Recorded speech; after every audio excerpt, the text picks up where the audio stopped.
So what you're gonna do is push the power button 2 times into the screen pop-up like this.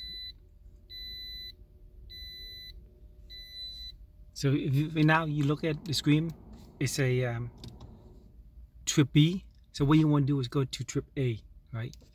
So to do that, you'll go here and push it, keep pushing it into say trip A.